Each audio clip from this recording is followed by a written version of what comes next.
Hey everybody, I thought I would go ahead and pop on here to let you know how the Kindle Oasis has been working out since my last video when I first got it. I did a 24-hour reading and did a quick review that way, but after, I think it's been over a year, this is the second generation Kindle Oasis. It doesn't do the warming light like the latest one has. But first off, some life updates is that I now have a 3-hour commute. So I'm primarily using the Audible function or the audiobooks in here. So when I start off in the morning, what I do is I drive a 2009 Honda Accord, which I'm recording in, and I turn on this little speaker because it doesn't have Bluetooth connectivity in the car, which is not a big deal. Like, it worked. I used to have a car that had Bluetooth and it worked like trash. So you're better off just getting one of these little speakers. I got this from Amazon, I think for $20-$30, but it's one of those things where you just buy it and like you don't look back because it's been so great. I thought the sound wasn't very good with it, but I guess that depends on your device, not the speaker, because when I connect my iPhone to this, it's the Magic Box Bluetooth speaker. It's really quiet and difficult to hear, but the Kindle Oasis it's so much louder and much more clear. So I'm not sure why that is. And I turn it on. And it makes that. And then I have my Kindle Oasis, which I just put in the seat next to me. And I open it up. And then I go grab an audio Bible and it connects. And then I listen from there.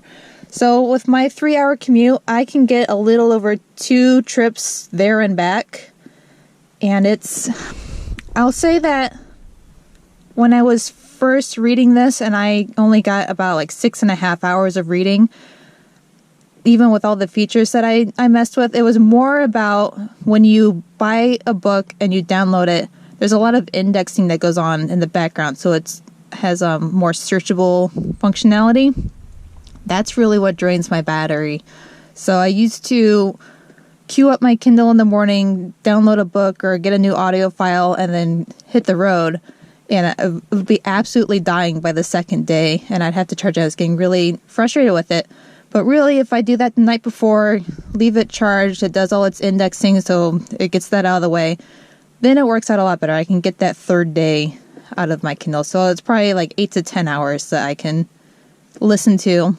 So even with a ton of stuff that I'm reading, I still have 22.48 gigabytes of space on this Kindle, and that's with some really heavy books that have a lot of hyperlinks that I tried to give this up and read on my iPad for a while, and I couldn't do it. I ran out of space. I like to read magazines, like cookie magazines, and get the recipes, but they have these huge files, and a PDF, I guess, that has clickable links in it is massive.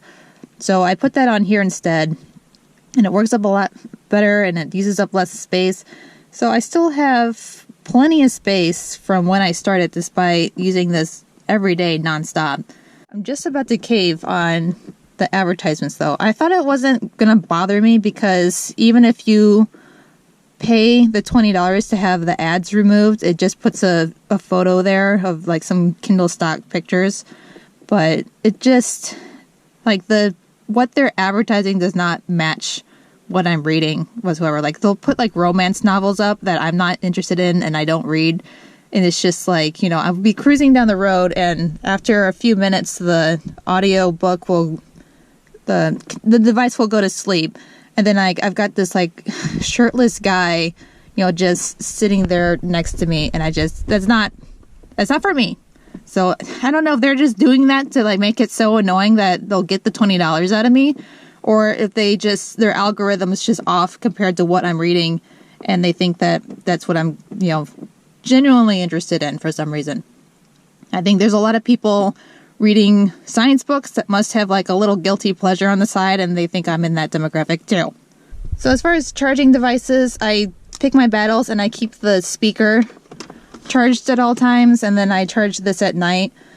And as far as spending the money, I still regret this purchase. I have this philosophy that if you use something every single day, you're allowed to have the best version of it, And this is really the first time, and that's not to say that like you need the latest version of it every time. Like every time there's a new Kindle or a new iPhone, I don't go out and buy it. But I do think that it's worth getting a quality thing for something that you use all the time.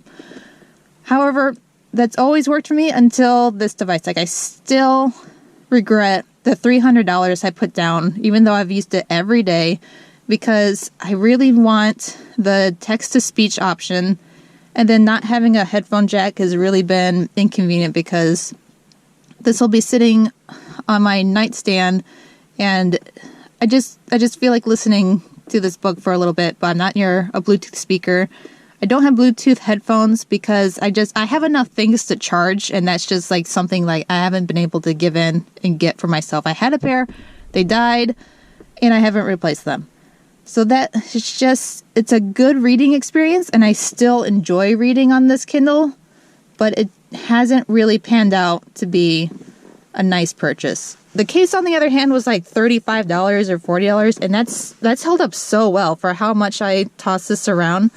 It was from K-Spot, and it was kind of an add-on with the Kindle. So like I don't regret the case, but I regret the Kindle, if that makes sense. And it's not worth the upgrade to me because they're not adding in the text-to-speech, which on the iPhone, it's amazing that technology has come such a long way, and it sounds just as good as an audiobook, in my opinion, especially for me, like driving down the road. Another little nitpicky thing is I don't like how fast it goes to sleep mode when I'm listening to the audiobook, because I do this on my commute, and sometimes you really need to focus on your driving, or if you're doing like a risky merge. I'm not listening to my book, so I'll have to reach over and I need to go back and listen again. And I have to like reopen the app. It takes a little bit to load. I got to open my book, and then I got to hit the chapter back. And it's just, if it would just stay open and I could just like use my pinky over and like just hit back to re-listen to the chapter, that would be a lot better for me. Maybe there's an option where it goes to sleep after a longer period of time, and I'm being ignorant. But so this is meant to be a travel device that you can take anywhere, and I do take it absolutely everywhere. I put it in my purse, and it's always with me.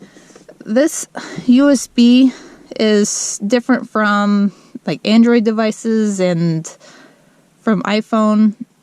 You know, it's not a common cord. So I lost the cord for this one because it's been missing for months. And I have like the original Kindle that had like the keyboard at the bottom, and I'm still using that cord.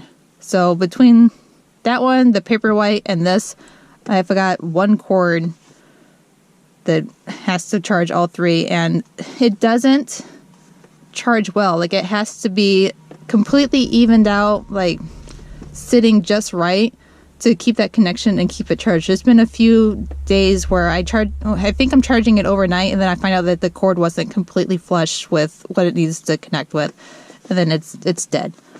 And that's infuriating because when I have 3 hours, you know, I can't recover that time, and I'm trying to make a lot of progress in what I'm reading.